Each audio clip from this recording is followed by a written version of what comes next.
The laptop was stolen how? By user talesfromtechsupport. Hello for the first time in years from the backwoods tech. If you have ever worked in IT for any length of time at all, you will likely have had to deal with stolen devices. Doesn't matter the industry, there are usually laws revolving around privacy/security of specific types of data, and how to handle potential breaches of access to that data. I have handled stolen items across many positions for many years. However, this one was unique. This user was on vacation when their work laptop was lost/stolen. Not unusual and it sucks, but it happens. I have had many calls where a user has left something in a cab/Uber/train, or it got lost in luggage at the airport, etc.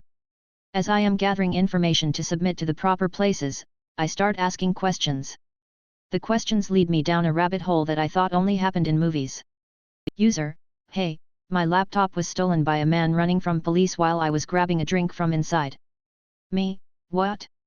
User: oh, and I was logged in. Can you lock out my profile just in case?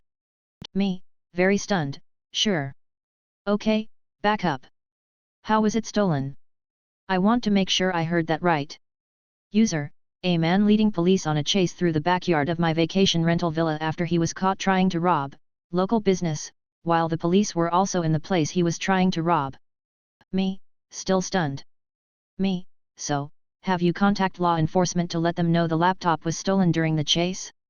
User: they already know and recovered it. Me: good. Still have to let security and legal verify things on that one, but that will make stuff smoother. Do you have it back so I can let the security team know so they can start remote triage?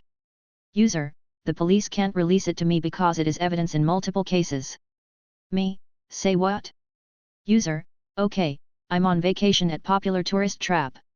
I had just returned from popular photo spot and left my laptop by the pool for a moment to go inside and grab a beer. Me: okay. I'm with you so far. User: in the 2 to 3 minutes it took me to go in, open the fridge, and grab a beer. As I did so, someone hopped the fence, grabbed my laptop, then ran across the pool area and climbed up and out. There are police everywhere. I already talked to a deputy and they took the report. Me: okay. Weird, but what in the world is going on so I can let legal know why we can't have our PC back to inspect to verify no client data was accessed/stolen. Also, if you didn't see it while you were inside, how do you know that is what happened, so I can verify that on the report I'm writing up?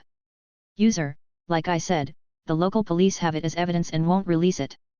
Apparently, he hopped the fence around the backyard/pool, grabbed my laptop, hopped the fence on the other side. He apparently struck at least 2, if not more, officers with it. Me: okay. Okay. This is definitely a doozy, but still, how do you know those details if you didn't witness it happen? User: the owner of the villa had security cams installed, and the police asked to see the footage so I could verify it was my laptop he stole. We got hold of the owner and watched it back after he showed up.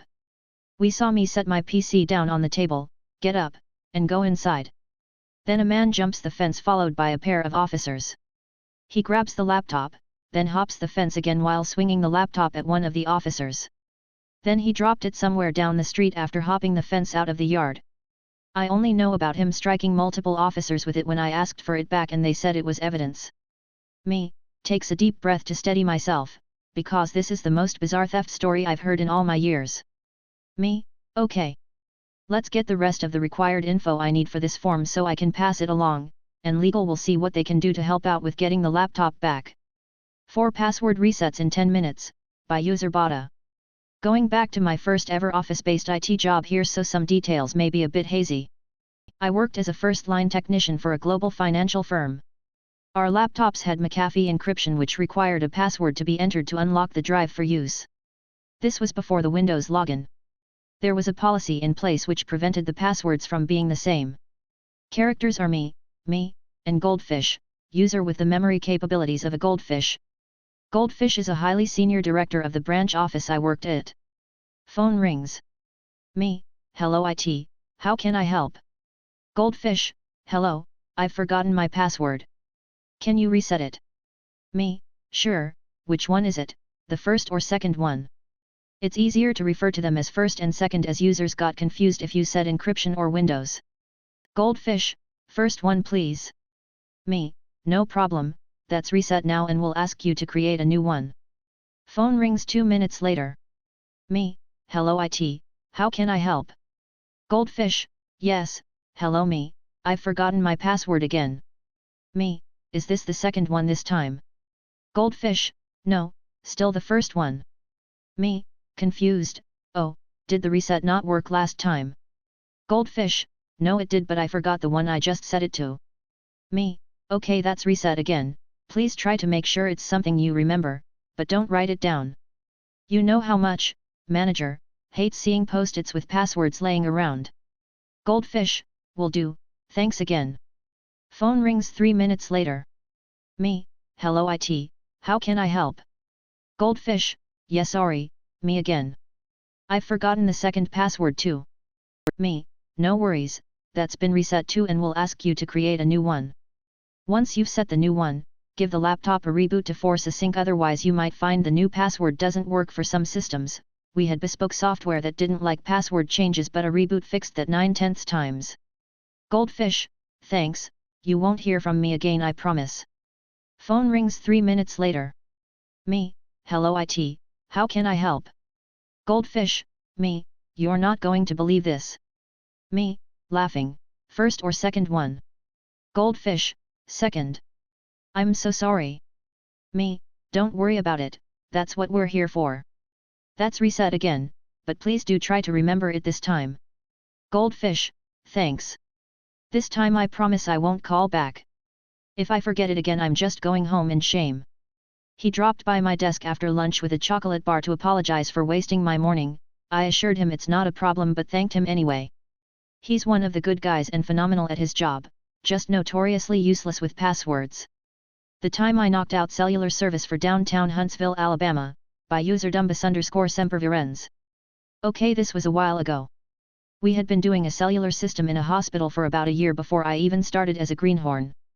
Within 2 years I was the lead on the project so yeah, safe to say there was a whole lot I didn't know but things were going well, all my fiber splices were working, we were working on a new leg up at a building across the street, and wasn't running that wire fun. Unlike most of our systems the hospital owned it, usually a telecom did a deal that they'd agree to build a system if the hospital agreed to contract them for all the company cell plans, and we just built the damn thing. But this one had a system and agreed to a contract if the telecom provided 3 grams coverage. So right after, like 2 days, I passed my class to certify systems I got sent to add a 3 grams card to the system. Nobody told me more than hey while you're out there install this card and program it for this. No problem. I did that, and went about my new installing way. Nobody told me I should call the phone company and warn them.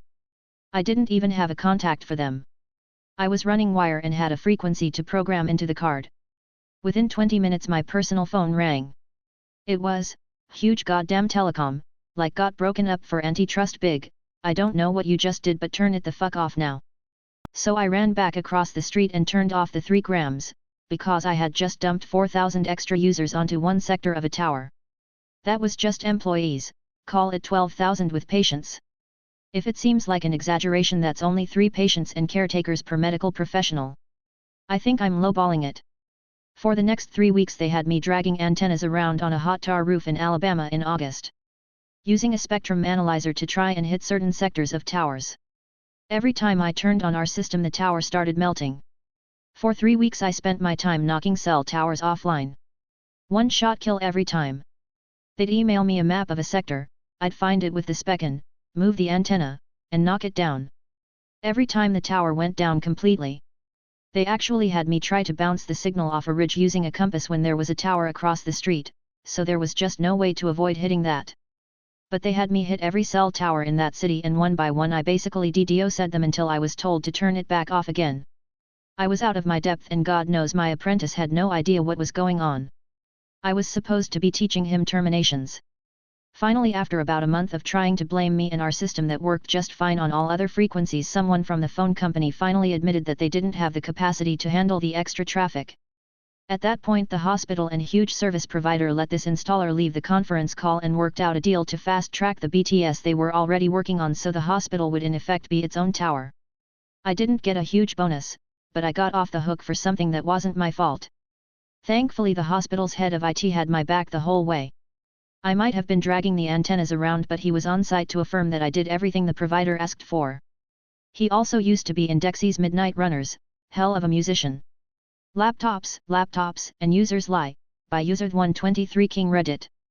User, hi, I can't log in, can you help?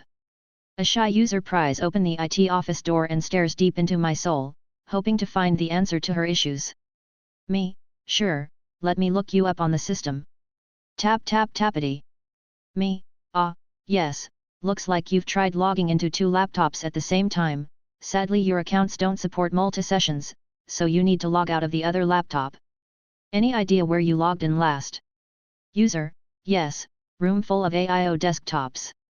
This seems to be a common misconception with the younger generations. Anything with a keyboard and mouse is a laptop, like any tablet is an iPad and any smartphone is a phone. God forbid I introduce them to a rotary dial telephone, or a classic 68K Macintosh. Me, can't be, you're logged into 2 laptops, you know portable clamshell things, gestures, clappy motion with hands. User, no idea where I could be logged in. Me, Okay, it's listed as offline here, so I fear I might be onto a wild goose chase. I'll check some of the other laptops in the room you're in and check it's not one of those. Quick diversion, Windows, with 10 in particular, really doesn't seem to like loading profiles with low network drive space. It's trivial to increase, and with OneDrive and Office 365, it's a rare problem, but it does occur. It's trivial to increase when we're aware it's an issue, and of course, users don't like telling us they can't save anything anymore because users be users. Anyway, back to our regularly scheduled program. I go into the room where our affected user is, and start scouring through laptops. Because the room is short a few desktops for most uses, we have some hulking old ThinkPads that were obsolete about a decade ago that some of the users use instead of desktops that were obsolete 8 years ago. I check the one at the front of the room. Not it. I check the one on the row behind. Not it. I check the 2 in the cupboard. Those are logged out too. I go over to the user and see 2 laptops next to her. One is obviously the one she's trying to log into currently, but the other one is closed. I open it up, it's got a black screen. Me, did you try and log into this one? User, yes, but it didn't work. Me, so when I asked you if you logged into another laptop earlier, you failed to mention this. I'll restart it and give you more disk space. It's this one that's stopping you from logging in. And so I plod back to the office in despair and longing for hard liquor. I didn't tell you that you could close my ticket, by user A's Asigeneater. I work in account provisioning for a medical setting. I understand that some users are not very tech savvy, so I spend lots of time using Text Expander to give information as detailed as possible and to ensure I leave nothing to guesswork. We have a rule of 3 contacts with no response, then we close the ticket. I contacted this user 3 times with a question about their request and no answer. So it got closed out. I then get a very snotty email stating, among other things, I didn't tell you that you could close my ticket and you never contacted me like the resolution states. The user then proceeds to answer my question I emailed to her, proving that she did indeed get the emails. I ask if she followed the instructions I gave her in the first set of emails on how to map a drive she requested access to. In the emails, I gave her a snippet from Text Expander explaining everything as if they were in 2nd grade. Example, click on File Explorer, the icon looks like a Mania folder. She then writes back, I don't know about all this tech garbage, so why don't you do your job and help me? Normally, if a user is struggling, I will reach out and assist, even though our SOP is to transfer tickets back to the service desk so they can help the user instead of our tiny team of 5 getting tied up. Well, this lady didn't get my help. Do my job? Alright, I'll do it to the letter of the law then. Now she gets to wait 2 days for the service desk to get around to her ticket. Meanwhile she has been emailing me complaining. Well lady, don't bite the hand that manages your access to technology. Now wait and suffer by the hands of SOP.